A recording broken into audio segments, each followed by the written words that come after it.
이복의 김 선생, 요즘 얼굴이 왜 그리 반쪽이 됐나? 무슨 걱정이라도 있는 사람처럼 말이야. 예전엔 그래도 혈색이 좋았는데 오늘 보니 정말 수척해졌구만. 아, 박 사장 왔는가? 실은 요즘 몸이 좀 안 좋아서 병원에 며칠 다녔네. 검사도 이것저것 받고 약도 몇 가지 먹고 있고 나이가 드니 여기저기 고장 안 나는 데가 없구만.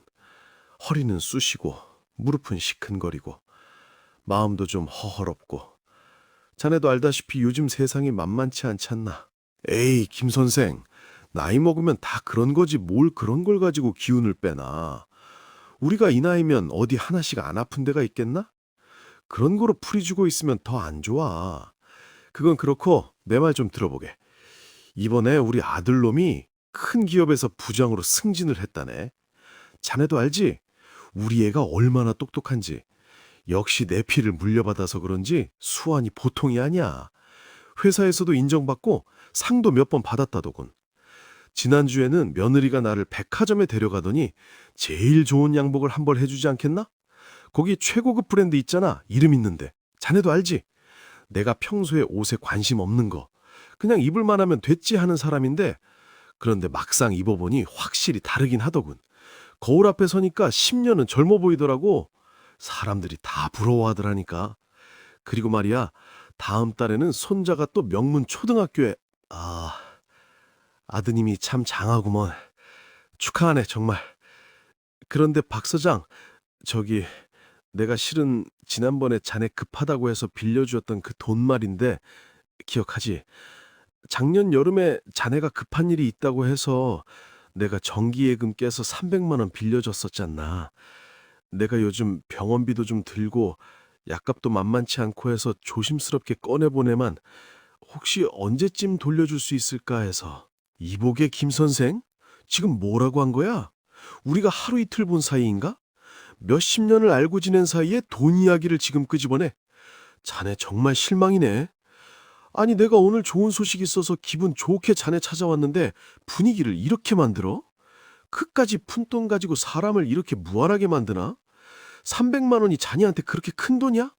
내가 어디 도망이라도 갈 사람으로 보여? 아이고 참, 사람 정 떨어지게 왜 그러나. 내가 안 갚겠다고 했나? 여유 생기면 주겠다고 했잖아. 근데 자네가 이렇게 나오니까 기분이 어떻겠어? 내가 오늘 기분 좋게 자네 얼굴 보러 왔다가 아주 잡치고 가네. 사람 참 좁아 터졌어. 이래서 요즘 사람들이랑 사귀기가 싫다니까. 다들 돈, 돈, 돈. 친구 사이에 그런 게 어디 있나? 아니, 내가 언제 자네 체면을 깎았다고. 나는 그저 상황이 조금 어려워서 말을 꺼낸 건데 미안하네. 내가 괜히 말을 꺼냈나 보네. 평생을 좋은 게 좋은 거다라는 마음으로 남의 부탁 한번 거절하지 못하고 살아온 당신에게 돌아오는 것이 고마움이 아니다, 오히려 비수 같은 말이라면 그 심정이 어떠하시겠습니까? 방금 들으신 대화 속 김 선생의 깊은 한숨이 혹시 여러분의 일상 속에 스며 있는 한숨은 아니신지요? 정기예금을 깨서까지 도와줬던 그 친구는 자신의 아들 자랑에는 1시간도 모자라면서 정작 당신이 힘들다는 말에는 귀를 막아버립니다. 당신의 고통은 푼돈 취급을 받고 당신의 정당한 요구는 좁아 터진 인간으로 취급되는 이 모순된 상황 속에서 과연 누가 잘못된 것일까요? 나이가 들수록 주변에 사람은 많아지는 것 같은데 정작 내 마음의 빈자리를 채워줄 사람은 보이지 않습니다. 경로당 모임에도 나가고 동창회에도 참석하고 각종 취미 활동 모임에도 얼굴을 비추지만 집으로 돌아오는 발걸음은 왠지 더 무겁기만 합니다. 웃으며 떠들었던 그 많은 시간들이 집에 도착하는 순간 공허함으로 바뀌는 이유는 무엇일까요? 오히려 가까웠던 이들이 하나둘씩 등을 돌리고 평생을 믿어온 인연이 결정적인 순간에 나의 뒤통수를 치는 경험을 하게 됩니다. 같은 동네에서 30년을 살아온 이웃이 갑자기 냉랭해지고 자식처럼 아꼈던 후배가 승진하고 나서는 전화 한 통 없고 형님 아우 하며 지내던 친구가 내가 은퇴하자마자 연락을 끊어버립니다. 그럴 때마다 우리는 스스로를 자책하곤 합니다. 내가 사람을 잘못 본 걸까? 내가 너무 모질지 못해서 그런 걸까? 내가 뭘 잘못한 걸까? 밤잠을 설치며 되돌아보는 과거의 장면들 속에서 우리는 자꾸만 우리 자신의 잘못을 찾으려 합니다. 혹시 내가 그때 좀 더 잘해줬어야 하나? 내가 말을 조심했어야 하나? 내가 더 베풀었어야 하나? 하지만 아무리 생각해봐도 명확한 답은 나오지 않고 그저 가슴 한구석만 먹먹해질 뿐입니다. 하지만 여러분, 너무 자책하지 마십시오. 사람의 마음이란 본래 흐르는 물과 같아서 언제든 변할 수 있는 법입니다. 봄에 맑게 흐르던 시냇물이 여름 장마에는 흙탕물이 되고 가을에는 바짝 마르고 겨울에는 얼어붙으시 말입니다. 다만 우리가 놓치고 있었던 것은 변하는 사람을 탓하기 전에 애초에 곁에 두지 말았어야 할 사람을 가려내는 눈을 기르지 못했다는 사실입니다. 맑은 물과 흐린 물을 구별하는 능력, 깊은 우물과 얕은 웅덩이를 분별하는 지혜가 우리에게 필요했던 것입니다.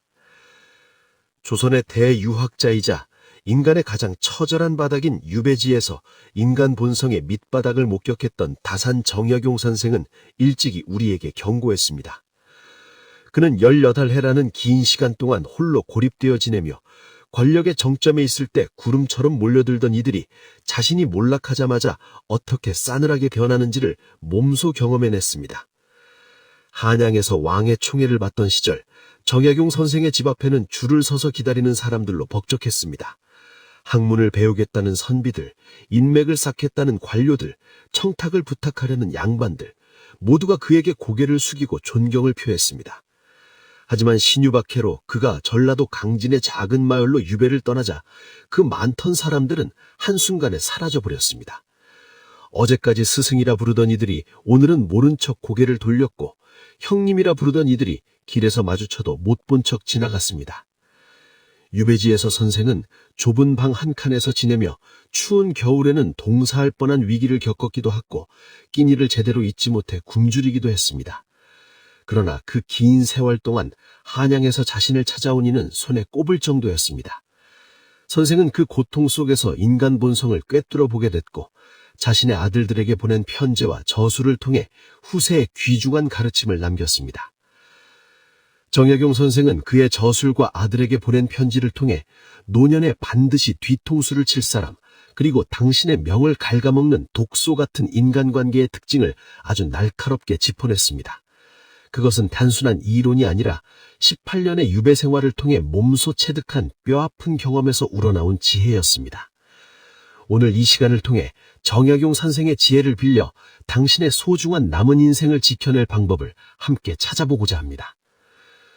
첫 번째 가르침, 말이 가벼운 자를 경계하라. 정약용 선생은 이렇게 말했습니다. 말이 가벼운 자는 그 마음속에 진실이 없고 거칠애가 화려한 자는 반드시 뒤에서 나를 해한다. 우리는 흔히 주변에 말솜씨가 좋고 화려한 수식어를 붙여 칭찬하는 사람을 좋아합니다. 김 사장님, 오늘도 정말 멋지십니다. 박 선생님은 정말 지혜로우셔서 우리가 항상 배웁니다. 이 어르신은 우리 동네의 보배십니다. 이런 말들을 들으면 기분이 좋아지고 그들이 내 곁에 있으면 내가 대단한 사람이 된 것 같고 적막한 노후가 조금은 왁자거칠해지는 기분이 들기도 하지요. 특히 혼자 지내는 시간이 많아진 노년에는 이런 달콤한 말들이 더욱 반갑게 느껴집니다. 전화기 너머로 들려오는 어르신, 요즘 건강은 어떠세요? 제가 항상 걱정하고 있었어요. 라는 말 한마디에 하루 종일 기분이 좋아지기도 합니다. 누군가 나를 기억하고 있다는 사실, 누군가 나를 챙겨준다는 느낌이 고독한 일상의 작은 위안이 되는 것이지요. 하지만 선생은 경고합니다. 입술 위에서만 맴도는 가벼운 말은 결코 마음 깊은 곳에서 우러나오는 진심을 담지 못합니다. 진짜 꿀과 가짜 꿀을 구별하듯 진심 어린 말과 가식적인 말을 구별할 수 있어야 합니다. 진짜 꿀은 시간이 지나도 변하지 않지만 가짜 꿀은 금방 변질되어 쓴맛을 내듯이 말입니다. 특히 노년에 접어들어 만나는 사람들 중 만날 때마다 남의 흉을 보거나 자신의 과거를 지나치게 포장하는 이들을 주의하십시오. 오늘은 이웃집 최 씨 이야기를 하고 내일은 친척 김 씨 이야기를 하며 모레는 동창 박 씨 이야기를 합니다. 있잖아, 그 사람 말이야. 로 시작되는 대화 속에는 언제나 다른 사람의 실수, 불행, 결점이 담겨 있습니다. 이런 사람들은 처음에는 당신에게 선생님만 믿고 이야기하는 건데요 라며 비밀스럽게 접근합니다. 마치 당신을 특별하게 신뢰하는 것처럼 행동하지요. 하지만 조금만 생각해 보십시오. 오늘 당신 앞에서 다른 사람의 이야기를 쉽게 옮기는 자는 내일 다른 사람 앞에서 당신의 이야기를 똑같이 옮길 것입니다.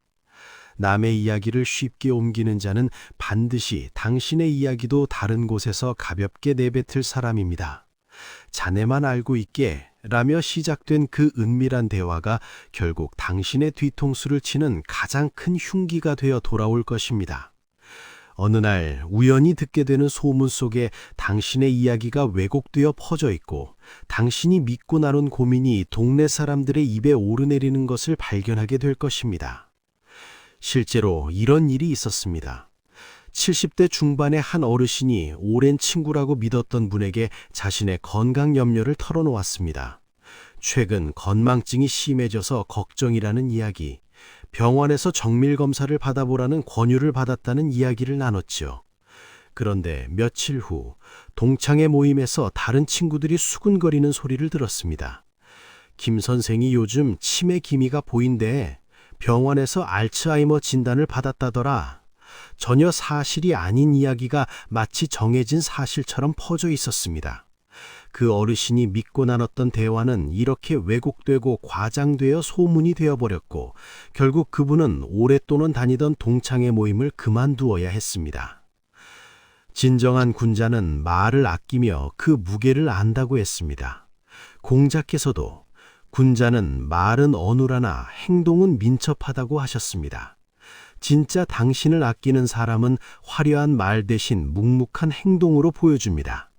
당신이 아플 때 찾아와 말 없이 죽 한 그릇을 끓여주는 사람, 당신이 힘들 때 긴 말 없이 그저 곁을 지켜주는 사람, 그런 사람이 진짜 친구입니다. 당신이 아플 때, 당신이 경제적으로 어려울 때 그 화려했던 말들이 한순간에 증발해버리는 경험을 해보셨나요? 전화를 해도 받지 않고 연락을 해도 바쁘다는 핑계만 늘어놓고 만나자는 약속은 계속 미루어지기만 합니다. 그것은 그들이 변한 것이 아니라 처음부터 그들에게는 당신에게 줄 진심이 없었기 때문입니다. 그들에게 당신은 재미있는 이야기거리였고 시간 때우기 좋은 상대였으며 우월감을 느낄 수 있는 대상이었을 뿐입니다. 당신의 성공을 함께 기뻐하는 척했지만 속으로는 질투했고 당신의 고민을 들어주는 척했지만 뒤에서는 그것을 웃음거리로 만들었던 것입니다. 가벼운 말로 당신의 환심을 사려는 자를 멀리하는 것, 그것이 당신의 품위를 지키는 첫 번째 걸음입니다. 화려한 포장지 안에 든 것이 진짜 선물인지 빈 상자인지를 구별할 수 있는 지혜가 필요합니다. 그리고 그 구별은 말이 아니라 행동으로, 순간이 아니라 시간으로 판단해야 합니다. 두 번째 가르침, 이익으로 맺어진 관계를 경계하라. 선생의 두 번째 가르침은 이익에 관한 것입니다. 이익으로 맺어진 관계는 반드시 원수가 되어 돌아온다. 우리가 젊은 시절 사회생활을 하며 맺었던 그 수많은 인연 중 지금 당신 곁에 남아있는 사람은 몇이나 됩니까? 명함 한 장에 고개를 숙이고 술잔을 기울이며 형님 동생하던 관계들이 은퇴라는 벽 앞에서 얼마나 허무하게 무너지는지를 우리는 이미 잘 알고 있습니다. 회사에서 부장으로, 이사로, 임원으로 있을 때는 줄을 서서 인사를 하던 사람들이 퇴직하고 나니 길에서 마주쳐도 못 본 척합니다. 예전에는 부장님 이번 주말에 골프 한 라운드 어떠세요? 라며 스케줄을 맞추려 애쓰던 이들이 이제는 당신의 전화를 받지 않습니다. 문자를 보내도 답이 없고 카카오톡은 읽음 표시만 뜬 채 아무런 답장이 없습니다. 그런데 노년에 이르러서도 여전히 무언가를 얻어내기 위해 당신 주변을 맴도는 이들이 있습니다. 그것이 돈이든 정보든 인맥이든 아니면 시간 때우기 위한 도구로 당신을 이용하든 말입니다. 이런 사람들은 겉으로는 친절하고 다정해 보이지만 그 친절 뒤에는 언제나 계산기가 돌아가고 있습니다. 예를 들어 이런 경우가 있습니다. 오랫동안 연락이 없던 후배가 갑자기 전화를 합니다. 선배님, 그동안 안부도 못 여쭙고 정말 죄송합니다. 요즘 어떻게 지내세요? 반가운 마음에 근황을 나누다 보면 자연스럽게 이야기가 흘러갑니다. 선배님, 실은 제가 요즘 사업을 하나 구상 중인데요. 선배님 경험이 꼭 필요할 것 같아서요. 한번 만나서 조언 좀 구할 수 있을까요? 처음에는 기분이 좋습니다. 아, 나를 아직도 필요로 하는구나. 내 경험이 도움이 될 수 있구나. 라는 생각에 흔쾌히 만남을 수락합니다. 만나서 이야기를 나누다 보면 선배님, 제가 요즘 자금이 조금 부족해서요. 혹시 투자 생각 있으세요? 나중에 수익이 나면 배로 돌려드릴게요. 라는 말이 나옵니다. 정약용 선생은 이해관계로 맺어진 사귐은 필연적으로 배신으로 끝날 수밖에 없다고 보았습니다. 왜냐하면 그들에게 당신은 인간이 아니라 하나의 자원일 뿐이기 때문입니다. 당신의 감정, 당신의 건강, 당신의 행복은 그들의 관심사가 아닙니다. 오직 당신이 줄 수 있는 것, 당신에게서 얻을 수 있는 것만이 중요할 뿐입니다. 당신이 줄 수 있는 이득이 고갈되는 순간 그들은 가차없이 당신을 떠날 것입니다. 그것도 조용히 떠나는 것이 아니라 마치 당신이 잘못한 것처럼 분위기를 만들며 떠납니다. 제가 기대했던 것만큼 도움을 못 받았네요. 생각보다 별로였어요. 는 식의 말을 남기면서 말입니다. 더 무서운 것은 단순히 떠나는 것에 그치지 않고 자신들의 이익을 정당화하기 위해 당신을 험담하고 원수로 몰아세우는 일입니다. 자신들의 실패를 당신 탓으로 돌리고 자신들이 당신에게 받은 도움은 까맣게 잊어버린 채 그 사람 알고 보니 별거 없더라, 겉으로만 그럴싸하지 실속은 없더라는 식의 비아냥거림을 퍼뜨립니다. 이것이 바로 선생이 말씀하신 이익이 다하면 원수가 된다는 진리입니다. 실제로 이런 일도 있었습니다. 한 은퇴한 의사 선생님이 젊은 시절 자신의 병원에서 일했던 직원에게 큰 돈을 빌려주었습니다. 그 직원이 자식 학비가 급하다며 눈물로 호소했기 때문입니다. 선생님은 흔쾌히 2천만 원을 빌려주며 천천히 갚아도 되니 걱정하지 말게 하고 했습니다. 처음 몇 달은 그 직원이 감사 인사를 하며 연락을 했습니다. 하지만 시간이 지나자 연락이 뜸해지더니 나중에는 아예 전화를 받지 않았습니다. 우연히 길에서 마주쳤을 때도 모른 척하고 지나갔습니다. 나중에 다른 사람을 통해 들은 이야기는 더 충격적이었습니다. 그 직원이 다른 사람들에게 그 의사 양반이 돈 몇 푼 빌려주고 나를 노예처럼 부리려 했다며 오히려 선생님을 욕하고 다녔다는 것입니다. 혹시 지금 누군가에게 끊임없이 베풀고 있으면서도 마음 한구석이 불안하시다면 스스로에게 물어보십시오. 내가 이 사람에게 아무것도 해줄 수 없게 되어도 이 사람은 내 곁을 지켜줄 것인가? 이 질문에 대한 답변이 주저없이 그렇다로 나오지 않는다면 그 관계를 다시 생각해 봐야 합니다. 만약 대답이 머뭇거려진다면 그 인연은 당신의 명을 깎아먹는 관계일 가능성이 큽니다. 당신이 아플 때, 당신이 경제적으로 어려울 때, 인간적 매력이 없어져도 당신 곁을 지켜주는 사람이 진짜 친구입니다. 진짜 친구는 당신이 병원 침대에 누워있을 때 찾아오는 사람입니다. 당신이 경제적으로 어려울 때 얼마나 필요하세요? 라고 먼저 묻는 사람입니다. 당신이 아무런 영향력이 없어도 여전히 당신과 차 한 잔을 나누고 싶어하는 사람입니다. 세 번째 가르침, 나를 존중하지 않는 자에게 예의를 갖추지 마라. 세 번째로 우리가 깊이 새겨야 할 선생의 말씀은 이것입니다. 나를 존중하지 않는 자에게 예의를 갖추는 것은 내 스스로의 명을 깎는 일이다. 많은 시니어분들이 착한 사람 콤플렉스에 시달립니다. 나이가 들었으니 더 너그러워야 하고 어른다워야 하고 포용력이 있어야 한다는 압박감 때문입니다. 그래서 무례한 행동을 하는 친구나 나를 무시하는 자식에게조차 쓴소리 한마디 못하고 꾹꾹 눌러 담습니다. 괜찮아, 나이 먹으면 다 그런 거지. 그래도 오랜 친구인데. 자식이 원래 부모한테는 함부로 하는 법이야 라며 스스로를 위로하지만 속으로는 상처가 쌓여갑니다. 밤마다 잠 못 이루며 오늘 들었던 그 말, 오늘 당했던 그 행동을 되새김질하며 혼자 소가리를 합니다. 예를 들어 이런 일이 있습니다. 동창회 모임에서 한 친구가 계속해서 당신을 놀림감으로 삼습니다. 야, 김 선생은 요즘도 그 낡은 옷만 입고 다니나? 좀 새로 장만하지 그래. 자네는 평생 그 성격으로 살았으니 이제 와서 바뀌겠나? 이런 식의 말들을 농담처럼 던지지만 그 말 속에는 분명한 무시와 경멸이 담겨 있습니다. 처음에는 웃으며 넘어갑니다. 그러게 말이야 하며 어색한 웃음을 짓습니다. 하지만 집에 돌아와서는 기분이 찝찝하고 왜 그런 말을 들으면서도 아무 말 하지 못했는지 자책하게 됩니다. 그리고 다음 모임에서도 똑같은 일이 반복되고 그 다음 모임에서도 마찬가지입니다. 그렇게 당신은 점점 그 친구에게 만만한 사람, 놀려도 되는 사람이 되어갑니다. 하지만 여러분, 그것은 배려가 아니라 자기 학대입니다. 정약용 선생은 자신을 먼저 바로 세우는 신독의 가치를 강조했습니다. 신독이란 홀로 있을 때도 삼가고 조심한다는 뜻이지만 더 깊은 의미로는 내 마음의 주인은 나 자신이라는 것을 의미합니다. 나를 존중하지 않는 이에게 무조건적인 친절을 베푸는 것은 상대방에게 나를 마음껏 무시해도 좋다는 허락을 해주는 것과 같습니다. 무례한 사람의 말과 행동을 참아주는 대가는 고스란히 당신의 혈압과 심장질환 그리고 우울감으로 돌아옵니다.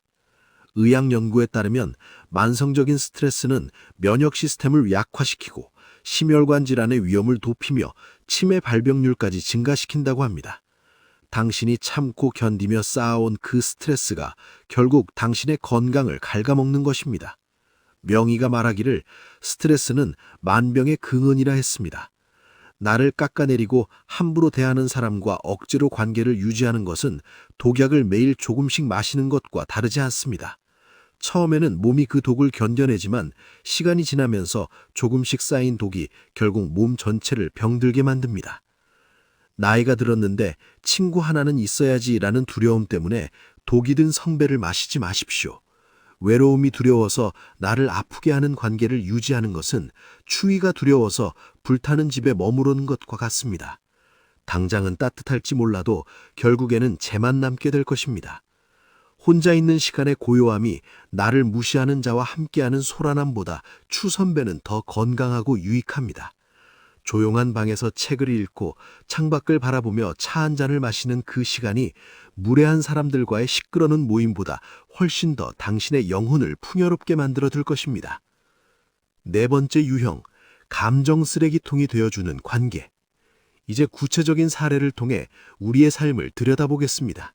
먼저 우리 주변에 흔히 있는 감정 쓰레기통 유형입니다.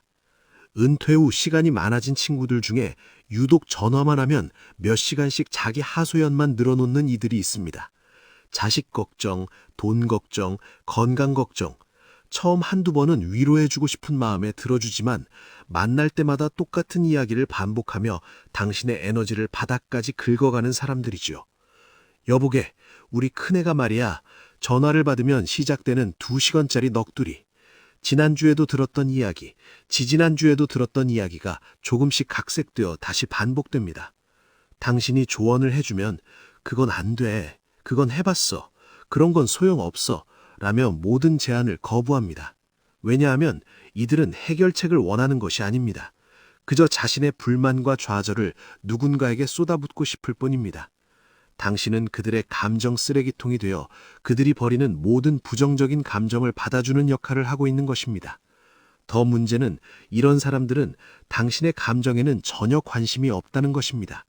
당신이 나도 요즘 좀 힘들어서 라고 말을 꺼내면 아 그래, 그런데 말이야 우리 집 문제는 하며 다시 자기 이야기로 돌아갑니다. 당신의 고통은 잠깐 스쳐 지나가는 바람 정도의 의미밖에 없습니다. 이런 사람들은 당신의 감정에 관심이 없습니다. 오로지 자신의 배설물을 받아줄 공간이 필요할 뿐입니다.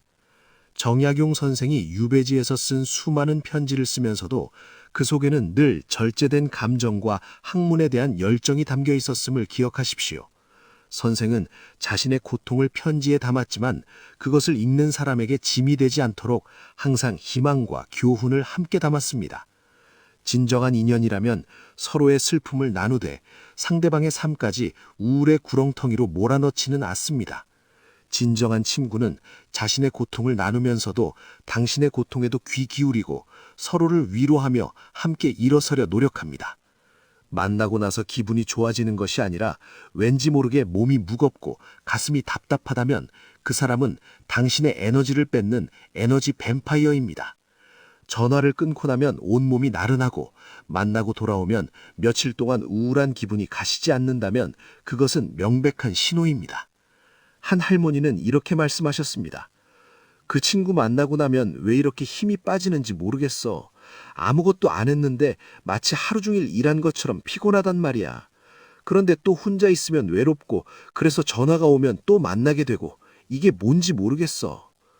그들의 하소연을 들어주느라 정작 당신의 소중한 노후가 어두워지고 있다면 이제는 단호하게 전화기를 내려놓고 찻잔을 거두어야 할 때입니다.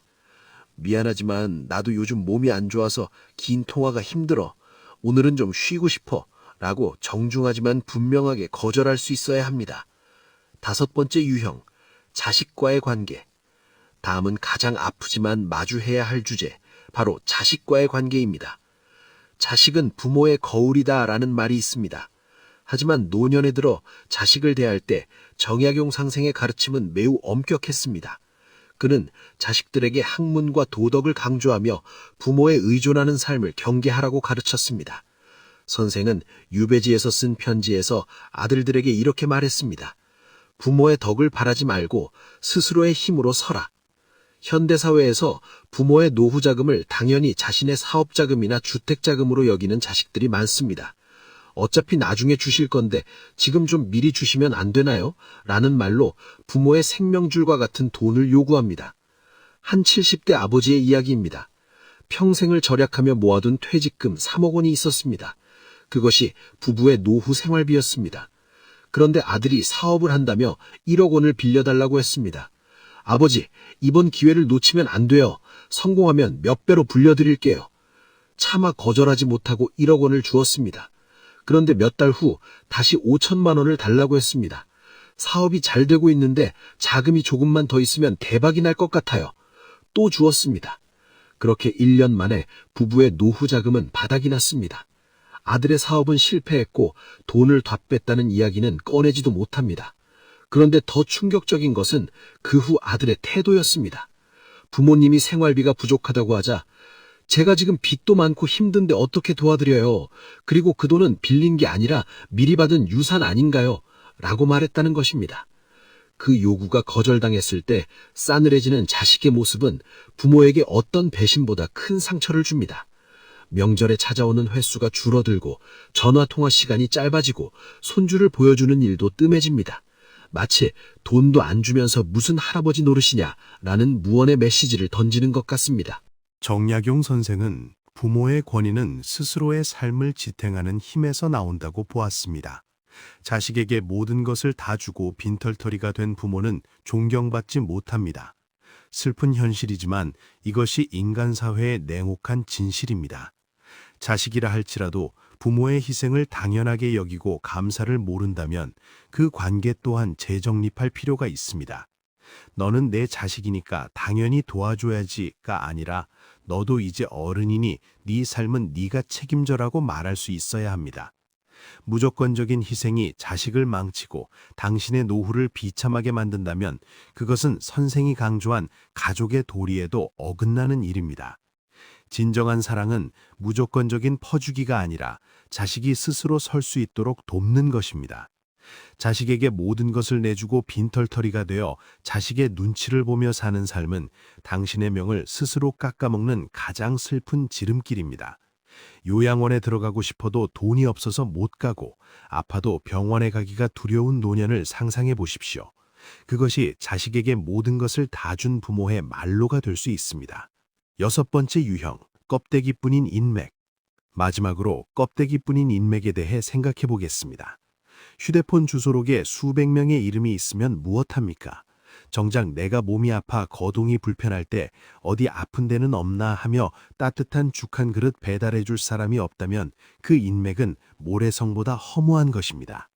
우리는 경조사에 불려다니고 남들의 시선을 의식해 원치 않는 모임에 참석하며 금쪽 같은 노후 시간을 낭비하곤 합니다. 동창회, 향후회, 동호회, 봉사모임, 일주일에 서너 번씩 이런저런 모임에 나갑니다. 그런데 집에 돌아와서 생각해보면 정작 마음을 나눈 대화는 하나도 없었습니다. 그저 요즘 어때? 건강은 괜찮아? 자식들은 잘 있어? 같은 겉핥기식 대화만 오갔을 뿐입니다. 깊은 이야기를 나누려 하면 에이, 오늘은 즐겁게 놀자고 무거운 이야기는 그만하고 라며 회피합니다. 정약용 선생은 유배 시절 자신을 찾아오는 손님이 거의 없었음에도 오히려 그 고독 속에서 목민심서와 경세유표 같은 불후의 명작을 남겼습니다. 하루에도 몇 번씩 사람들을 만나느라 바쁘게 보냈다면 과연 그런 위대한 저술이 가능했을까요? 그는 사람의 수에 연연하지 않았습니다. 대신 단 한 명이라도 마음을 나눌 수 있는 벗, 그리고 무엇보다 자기 자신과의 대화에 집중했습니다. 유배지에서 선생은 매일 아침 일찍 일어나 글을 읽고 쓰고 제자들을 가르치고 자신의 사상을 정리했습니다. 그 고독한 시간들이 모여서 조선 후기 최고의 학문적 업적을 이루어낸 것입니다. 군자의 사김은 담백하기가 물과 같고 소인의 사김은 달콤하기가 단술과 같다고 했습니다. 처음에는 단술이 맛있어 보이지만 계속 마시면 물리고 속이 더부룩해집니다. 반면 맹물은 처음에는 심심해 보이지만 마실수록 입안이 깨끗해지고 목이 시원해집니다. 지금 당신 곁에 있는 달콤한 말들이 언제든 쓴물로 변할 수 있음을 잊지 마십시오. 대신 말은 없어도 당신의 침묵을 함께 견뎌줄 수 있는 사람, 당신의 성취가 아니라 당신의 존재 자체를 귀하게 여기는 사람을 곁에 두십시오. 그런 사람은 당신이 성공했을 때 축하해주고 실패했을 때 위로해주며 평범한 일상에서도 함께 웃어줄 수 있는 사람입니다. 그런 사람이 단 한 명이라도 있다면 당신의 주소록에 1000명의 이름이 있는 것보다 훨씬 더 부유한 것입니다. 그런 사람이 없다면 차라리 혼자서 책을 읽고 차를 마시는 것이 당신의 건강과 장수를 돕는 길입니다. 정약용 선생은 이렇게 말했습니다. 홀로 있되 외롭지 않고 여럿이 있되 마음은 고독하다. 진정한 외로움은 혼자 있을 때가 아니라 나를 이해하지 못하는 사람들 틈에 있을 때 느껴지는 것입니다. 맺은 말, 당신만을 위한 시간. 사랑하는 시니어 여러분, 이제 우리는 인생의 가을을 지나 겨울을 준비하는 시점에 서 있습니다. 이 시기에는 더하는 것보다 비우는 것이 훨씬 더 중요합니다. 정원사가 나무의 건강을 위해 죽은 가지와 병든 가지를 과감히 쳐내듯 우리의 인간관계도 전지작업이 필요합니다. 봄에 심은 나무가 여름 내내 무성하게 자라다 보면 어느새 병든 가지, 엉킨 가지, 영양분만 빼앗아가는 군더더기 가지가 생깁니다. 이것들을 제때 쳐내지 않으면 나무 전체가 병들어 결국 고사하고 맙니다. 우리의 인간관계도 마찬가지입니다. 나를 아프게 하는 인연을 끊어내는 것은 결코 모진 행동이 아닙니다. 그것은 남은 인생 동안 나를 더 아껴주고 나를 진심으로 사랑해주는 사람들에게 집중하겠다는 거룩한 선언입니다. 나를 존중하지 않는 사람에게 예의를 갖추느라 당신의 소중한 명을 깎지 마십시오. 당신은 그 자체로 충분히 존경하고 사랑받을 가치가 있는 사람입니다. 당신이 이룬 업적 때문이 아니라, 당신이 가진 돈 때문이 아니라, 당신이 줄 수 있는 것 때문이 아니라 그저 당신이 존재한다는 사실 자체만으로도 당신은 귀한 사람입니다. 정약용 선생이 유배지에서 그 모진 세월을 견뎌낼 수 있었던 것은 환경은 비록 비참했으나 그 마음속에는 스스로에 대한 긍지와 하늘을 우러러 한 점 부끄럼 없는 신독의 자세가 있었기 때문입니다. 선생은 유배지의 작은 방에서도 매일 아침 단정하게 옷을 입고 책상 앞에 바르게 앉아 학문에 전진했습니다. 비록 아무도 보는 이가 없어도, 비록 세상이 자신을 버렸어도 자기 자신만은 포기하지 않았습니다. 그 흔들리지 않는 자존감이 18년이라는 긴 유배 생활을 견뎌내게 한 힘이었습니다. 우리도 이제 타인의 시선과 평가라는 감옥에서 벗어나 내 마음의 주인으로 살아가야 합니다. 저 사람이 나를 어떻게 생각할까? 사람들이 외톨이라고 하면 어쩌지? 혼자 있는 게 이상해 보이지 않을까? 같은 걱정에서 해방되어야 합니다. 혼자 있으면 외롭지 않으냐고 묻는 이들이 있을 것입니다. 그때 환하게 웃으며 답해 주십시오. 나를 해치는 사람과 함께하며 괴로운 것보다 나를 사랑하며 혼자 있는 것이 100배는 더 행복하다고 말입니다. 실제로 혼자만의 시간을 즐기는 법을 배운 많은 시니어분들이 이렇게 말씀하십니다. 젊었을 때는 몰랐는데 나이 들어 혼자 있는 시간이 이렇게 소중한 줄 몰랐어요. 아침에 일어나서 아무 눈치 보지 않고 내가 좋아하는 음악을 듣고 내가 먹고 싶은 음식을 만들어 먹고 내가 읽고 싶은 책을 읽는 이 자유로움이 얼마나 행복한지 몰라요. 당신이 오늘 내린 용기 있는 결단이 당신의 혈압을 낮추고 당신의 잠자리를 평온하게 하며 당신의 얼굴에 잃어버렸던 웃음을 되찾아 줄 것입니다. 스트레스가 줄어들면 자연스럽게 혈압이 안정되고 마음이 편안해지면 불면증이 사라집니다. 독한 인간관계에서 벗어나면 아침에 일어났을 때 몸이 가벼워지고 하루를 시작하는 것이 즐거워집니다. 배신당할까 두려워하며 떨지 마십시오. 당신이 스스로를 단단히 세우면 그 어떤 배신의 칼날도 당신의 영혼을 상처내지 못할 것입니다. 나무가 뿌리를 깊이 내리면 태풍이 와도 쓰러지지 않듯이 당신이 자기 자신에게 뿌리를 내리면 어떤 인간관계의 폭풍이 와도 흔들리지 않을 것입니다. 이제 지혜의 숲에서 잠시 무거운 짐을 내려놓으십시오. 당신이 걸어온 그 굽이굽이 험난한 길들을 우리는 잘 알고 있습니다. 전쟁을 겪고 가난을 이겨내고 자식을 키우고 이 나라를 일으켜 세운 당신들의 노고를 우리는 기억합니다. 그동안 참으로 애쓰셨습니다. 평생을 남을 위해 살아왔습니다. 부모를 봉양하고 자식을 키우고 직장일에 매달리고 사회의 기대에 부응하며 살았습니다. 평생 당신 자신을 위한 시간은 얼마나 있었습니까? 수많은 인연의 굴레 속에서 남들 챙기느라 정작 당신의 마음은 얼마나 헐어 있었습니까? 당신의 청춘은 한국전쟁의 폐허 속에서 보냈고 당신의 중년은 산업화의 톱니바퀴 속에서 보냈습니다. 그리고 이제 노년에 이르러서도 여전히 다른 사람들의 기대와 요구 속에서 살고 계십니다. 이제는 그만 내려놓을 때가 아니었습니까? 이제는 오로지 당신만을 위한 시간을 보내십시오. 좋은 음식을 먹고 좋은 풍경을 보고 당신을 진심으로 웃게 만드는 소소한 일들에 집중하십시오. 아침 햇살을 받으며 산책하고 좋아하는 꽃을 키우고 읽고 싶었던 책을 읽고 듣고 싶었던 음악을 들으십시오. 나를 갉아먹는 관계에서 벗어나는 순간 당신의 인생 2막은 비로소 시작될 것입니다. 첫 번째 인생은 의무와 책임으로 살았다면 두 번째 인생은 자유와 기쁨으로 사는 것입니다. 첫 번째 인생은 남들이 원하는 모습으로 살았다면 두 번째 인생은 내가 원하는 모습으로 사는 것입니다. 오늘 정약용 선생이 전하는 이 차갑지만 따뜻한 조언이 여러분의 가슴 속에 작은 등불이 되었기를 바랍니다. 차갑다고 한 것은 매정하게 관계를 정리해야 한다는 현실적인 조언이기 때문이고, 따뜻하다고 한 것은 결국 당신을 사랑하고 보호하기 위한 가르침이기 때문입니다. 사람 때문에 잠 못 이루는 밤이 있다면 오늘의 이야기를 다시 한번 떠올려 보십시오. 침대에 누워 천장을 바라보며 누군가의 말이 계속 머릿속을 맴돌 때, 누군가의 행동이 가슴을 아프게 할 때, 오늘들은 정약용 선생의 가르침을 기억하십시오. 말이 가벼운 자는 진실이 없고 이익으로 맺어진 관계는 결국 원수가 되며, 나를 존중하지 않는 자에게 예의를 갖추는 것은 스스로를 해치는 일이다. 이 세 가지 진리를 가슴에 새기고 용기를 내어 당신을 아프게 하는 관계에서 벗어나십시오. 당신의 곁에는 항상 지혜의 숲이 함께하겠습니다. 외롭고 힘들 때, 누군가와 이야기하고 싶을 때, 위로가 필요할 때 언제든 이곳으로 돌아오십시오. 여기는 당신을 판단하지 않고 당신에게 요구하지 않으며 그저 당신의 이야기를 들어주는 곳입니다.